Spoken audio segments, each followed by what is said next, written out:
എല്ലാവർക്കും സോസ് കിച്ചൻ്റെ പുതിയൊരു എപ്പിസോഡിലേക്ക് സ്വാഗതം. ഇന്നത്തെ നമ്മുടെ റെസിപ്പി ഒരു പാലട പായസമാണ് കേട്ടോ.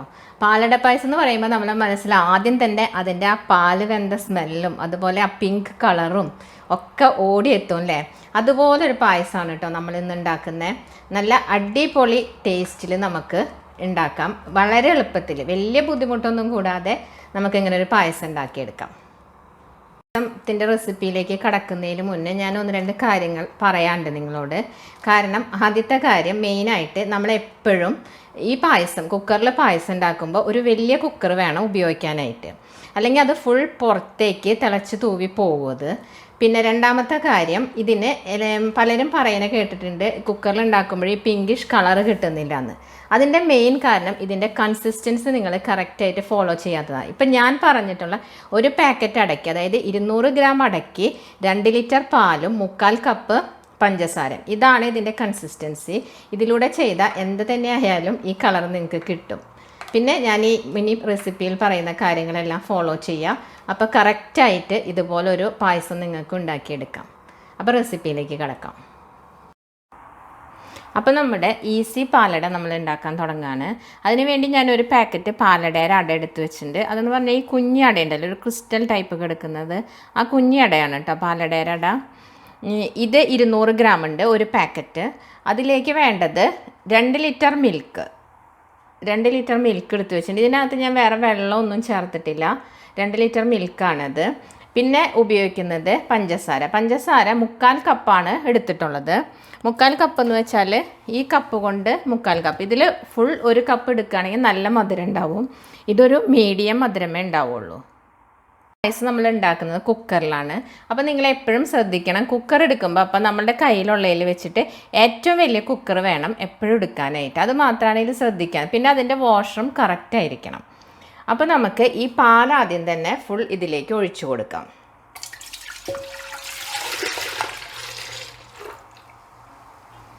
പാലൊഴിച്ചതിന് ശേഷം ഈ പഞ്ചസാര ഇടുക.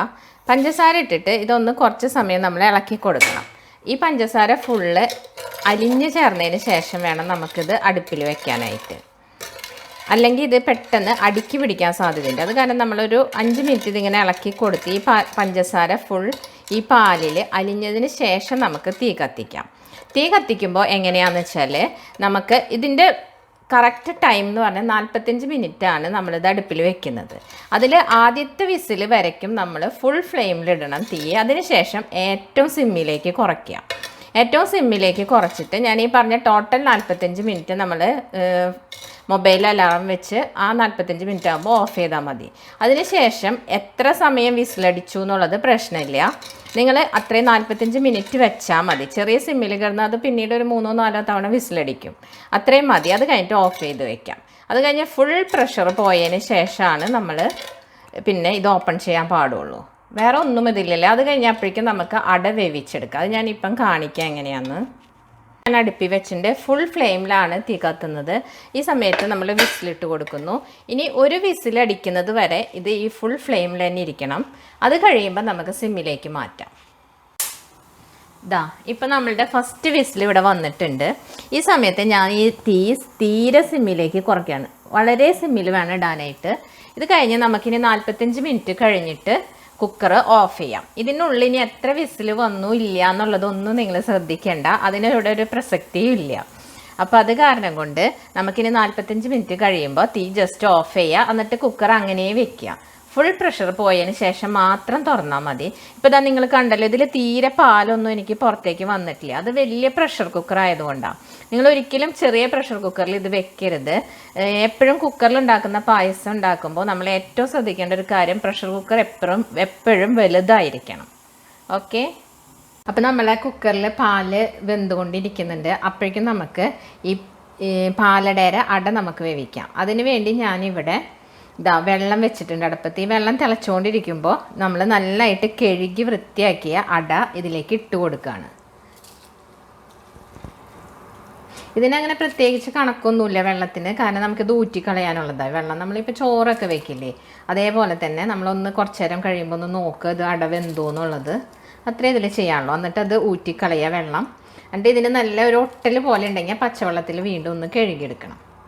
ഇതാ നമ്മൾ അട ഇവിടെ വെന്തിട്ടുണ്ട്. നമുക്കൊന്ന് നോക്കാം എങ്ങനെയാണെന്ന്. ഇതാ നോക്കൂ, നല്ല വെന്ത് വന്നിട്ടുണ്ട്.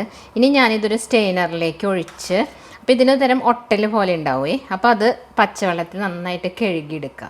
അപ്പോൾ അത് നല്ല കറക്റ്റായിട്ട് കിട്ടും. അപ്പോൾ ഞാൻ എടുത്തത് സ്റ്റെയിനറിലേക്ക് ഒഴിക്കാൻ പോവാണ്. നമ്മളെ പ്രഷർ കുക്കർ ഞാനിനി ഓപ്പൺ ചെയ്യാൻ പോണ്. 45 മിനിറ്റ്സ് കഴിഞ്ഞപ്പോൾ ഞാനത് ഇതിൻ്റെ തീയെല്ലാം ഓഫ് ചെയ്തിട്ടുണ്ടായിരുന്നു. എന്നിട്ട് അത് അങ്ങനെ വെച്ചേക്കായിരുന്നു. ഇനി നമുക്ക് നോക്കാം എങ്ങനെയാണ് എന്നുള്ളത്. ഇതാ നോക്കൂ, ഇതിൻ്റെ മുകളിലേക്ക് ഒന്നും പാല് വന്നിട്ടില്ല. ചെറിയ കുക്കറാണെങ്കിൽ ഇതിൻ്റെ മുകളിൽ മുഴുവനും ഇങ്ങനെ പാല് വന്ന് നിൽക്കും. അങ്ങനെ അതുകൊണ്ട് വേറെ പ്രശ്നമൊന്നുമില്ല. പക്ഷേ ഇത് ഫുൾ അങ്ങനെ ആയി നിൽക്കും എന്നുള്ളത് മാത്രമേ ഉള്ളൂ. അങ്ങനെ കുഴപ്പമൊന്നും അതുകൊണ്ട് സംഭവിക്കില്ല. ഇതാ നോക്കൂ, പാലടയുടെ കളറ് നോക്കൂ.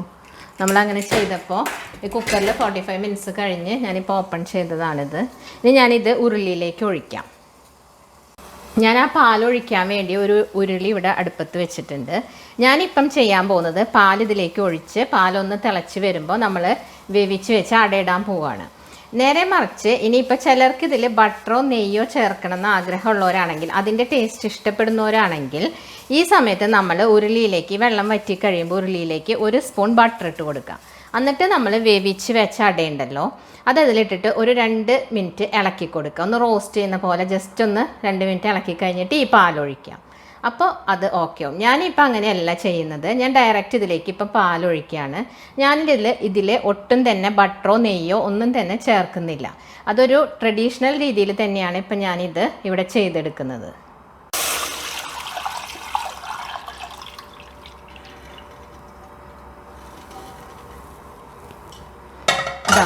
ഞാനിപ്പോൾ ആ പാല് ഫുൾ ഇതിലേക്ക് ഒഴിച്ചു. ഇനി ഈ പാലൊന്ന് തിളച്ച് വരട്ടെ. ഞാൻ ഈ ഉരുളിയിലേക്ക് ആ പാല് ഫുള്ള് ഒഴിച്ചിട്ടുണ്ട്. അപ്പോൾ ഇനിയിപ്പോൾ ഇത് തിളച്ച് വരുന്നവരെ നമുക്കൊന്ന് വെയിറ്റ് ചെയ്തിട്ട് അടയിടാം. പിന്നെ ഒരു കാര്യം പറയാനുള്ള, പണ്ട് കാലത്തൊക്കെ നമ്മളിത് ഉണ്ടാക്കുമ്പോൾ അടുപ്പിലാണ് ഉണ്ടാക്കിക്കൊണ്ടിരുന്നത്. അങ്ങനെ ചെയ്യുമ്പോൾ ഇത് കുറേ നേരം വെള്ളം വറ്റിച്ച് എടുത്താലാണ് ഈ കളർ കിട്ടുക. നമ്മളിപ്പോൾ എളുപ്പത്തിലാണ് ഇങ്ങനെ ചെയ്തിട്ടുള്ളത്. ഇതിൻ്റെ ഒരു ട്രഡീഷണൽ ടേസ്റ്റ് എന്ന് വെച്ച് കഴിഞ്ഞാൽ പാല് വെന്ത ആ ഒരു മണവും ആ വെന്ത് വരുമ്പോൾ പാലിന് ഉണ്ടാവുന്ന കളർ ചേഞ്ചുമാണ് ഈ പിങ്കിഷ് കളറ്. ഇങ്ങനെയാണ് ഇത് പാലട ആക്കുന്നത്. ഇതിനകത്ത് നെയ്യോ അല്ലെങ്കിൽ നമ്മൾ അണ്ടിപ്പരിപ്പ് മുന്തിരിയോ ഒന്നും വറുത്തിടാറില്ല. അങ്ങനെ ചെയ്യാൻ താല്പര്യമുള്ളവർക്ക് അങ്ങനെ ലാസ്റ്റ് വറുത്തിടാം. പക്ഷെ ഞാനിവിടെ ഇതൊന്നും ചെയ്യുന്നില്ല. ആ ട്രഡീഷണൽ ടേസ്റ്റ് തന്നെയാണ് ഇവിടെ നിലനിർത്തുന്നത്. നമ്മുടെ പാൽ ഇവിടെ നന്നായി തിളച്ച് വന്നിട്ടുണ്ട്. ഈ സമയത്ത് നമ്മൾ വേവിച്ച് വെച്ച അടയുണ്ടല്ലോ, അത് സ്റ്റെയിൻ ചെയ്ത് വെച്ചിട്ടുള്ള അടയാണ്, അത് ഇതിലേക്ക് ഇട്ട് കൊടുക്കുക. അത് പച്ചവെള്ളത്തിൽ ഞാനൊന്ന് കഴുകിയിട്ടുണ്ട് കേട്ടോ. അത് അല്ലെങ്കിൽ അതിന് തരം ഒട്ടലുണ്ടാവും. ഒട്ടൽ പോകാൻ വേണ്ടിയിട്ടാണ് അത് കഴുകുന്നത്.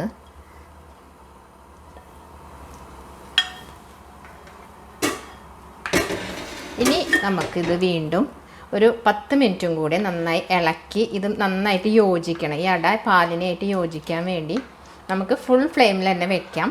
എന്നിട്ട് അത് ഇളക്കി 10 മിനിറ്റ് കഴിഞ്ഞിട്ട് നമുക്ക് നോക്കാം. നമ്മളിപ്പോൾ 10 മിനിറ്റ് ആയിട്ട് നമ്മുടെ പാലട ഇവിടെ ഇതൊക്കെ നല്ല കറക്റ്റ് കൺസിസ്റ്റൻസിയിൽ വന്നിട്ടുണ്ട്. ഈ സമയത്ത് നമ്മൾ മധുരമൊക്കെ നോക്കുക. മധുരം ഇത് ഇപ്പം കറക്റ്റ് മധുരമാണ്. ഇനി നിങ്ങൾക്ക് ആവശ്യമുണ്ടെങ്കിൽ വേണമെങ്കിൽ ഈ സമയത്ത് ഒരു ഇത്തിരി മധുരം ഇട്ട് കൊടുക്കുക. അതിൻ്റെ ആവശ്യമില്ല, കാരണം ഇത് നല്ലൊരു മധുരം ഉണ്ട്. ഇതിലേക്ക് ഒരല്പം ഉപ്പിട്ട് കൊടുക്കുക. ഈ സമയത്ത് ഒരു നുള്ള് കേട്ടോ, ഒരു നുള്ള് ഉപ്പിട്ട് കൊടുക്കുക. ഇപ്പം ഞാനിതിലേക്ക് അണ്ടിപ്പരിപ്പ് ഒന്നും വറുത്തിട്ടിട്ടില്ല, നെയ്യോ ബട്ടറോ ഒന്നും ചേർത്തിട്ടില്ല, അതുപോലെ ഏലക്കായ ഇട്ടിട്ടില്ല, ഒന്നുമില്ല.